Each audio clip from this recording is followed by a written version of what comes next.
We've all heard about the American Israel Public Affairs Committee, or AIPAC, the powerful pro-Israel lobby group shaping US politics. But little is known about its main counterparts operating across the Atlantic in Europe and England that's quietly pulling strings in both the EU and British parliaments. So, who's behind the group, what do they want, and why are they operating under the radar? Meet ELNET, Europe's most influential Israel lobby group. ELNET, which stands for European Leadership Network, presents itself as an NGO promoting shared democratic values between Europe and Israel. But a closer look reveals an entirely different agenda. Founded in 2007 with offices across Europe and England, ELNET's purpose is to align European MPs with pro-Israel narratives and to ensure that Tel Aviv's interests get a direct line into European decision-making. The man behind it? Ra'anan Elias, who first dealt with European affairs at AIPAC and later at the Israeli National Security Council. His words in 2008 were clear. If groups like ours had even 10% of the budget of US pro-Israel lobbies, we could change European policies. And that's exactly what ELNET has been trying to do.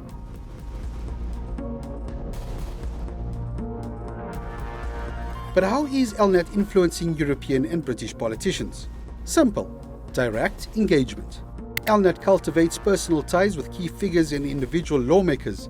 As a core tactic, it sends lawmakers on luxury, all expenses paid trips to Israel, framing them as educational experiences. In the first 7 months after Tel Aviv launched its genocidal war on Palestine's Gaza on October 7, 2023, ELNET arranged over 20 trips, sending nearly 300 parliamentarians from both the EU and the UK to Israel. But these trips aren't just for show. They're designed to get MPs on board with Israel's narratives and to push Tel Aviv's agenda into related policies. Among the many attendees were UK politicians Andrew Percy and Anthony Higginbotham, who declared that the trips were donations. Numerous UK Labour Party members also received money from ELNET amid Israel's ongoing war on Gaza. A 2024 report by Declassified UK revealed that 9 Conservative MPs received funds from pro-Israel groups, including ELNET. And key figures like John Woodcock, the Baron of Walney, joined ELNET's online briefings about Tel Aviv's atrocities in the Palestinian enclave. ELNET's lobbying led to increased support among EU politicians for Israeli policies that had previously come under heavy criticism from some EU member states and neutralized opposition to Tel Aviv's actions in Palestine, such as those related to its illegal settlements or its brutal war on Gaza. ELNET Israel's CEO Emmanuel Navon says parliamentary delegations to Israel directly impact the level of support Tel Aviv receives from Western countries. In May 2024, he told supporters that ELNET had influenced the European Parliament's resolution conditioning a Gaza ceasefire on the release of Israeli hostages and the defeat of Hamas. Now, this resolution would never have been passed without the many years of work done by ELNET, all those parliamentarians that have literally turned them around as pro-Israeli, as being pro-Israel after visiting Israel. So the question now is, besides Israel, who else is funding ELNET?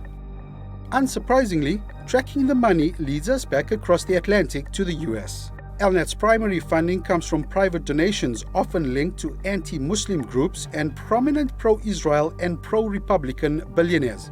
For years, ELNET has copied the modus operandi of the US's Israeli lobbies. The group's US-based fundraising arm called Friends of ELNET, or FELNET, is led by former Israeli diplomat David Siegel, who also oversees a majority of ELNET's budget. FELNET raised over $7 million in 2022, $1 million more than in 2021. Other donors include Bernie Marcus, the co-founder of Home Depot, and billionaire Larry Meisel, as well as the Lisa and Michael LaFell Foundation, linked to billionaire investor Michael LaFell. Funding also comes in from American billionaires tied to various transatlantic groups, promote Islamophobia, and finance illegal Israeli settlements, such as Miriam Edelson and Nina Rosenwald. Still, since ELNET's budgets and donors are only partially disclosed and information about the exact allocations of funds remains scarce, the influence of the group's undisclosed contributions on European policy making warrants further scrutiny. ELNET's lobbying also extends into the tech, defense and business sectors. The lobby group uses its influence to secure lucrative trade deals with EU countries. These deals promote the use of Israeli defense and tech firms in sectors like cybersecurity, AI and agri-tech. In 2017, ELNET successfully lobbied for the continuation of the European-Israeli Association Agreement, which is a legal framework aimed at fostering political dialogue and economic cooperation between Tel Aviv and the EU. These efforts help Israeli companies access EU funding and markets. So, after peeling back a few layers of ELNET's vast operations across Europe, we have to ask, who's really benefiting more from this lobby group? Europe's citizens or Israel?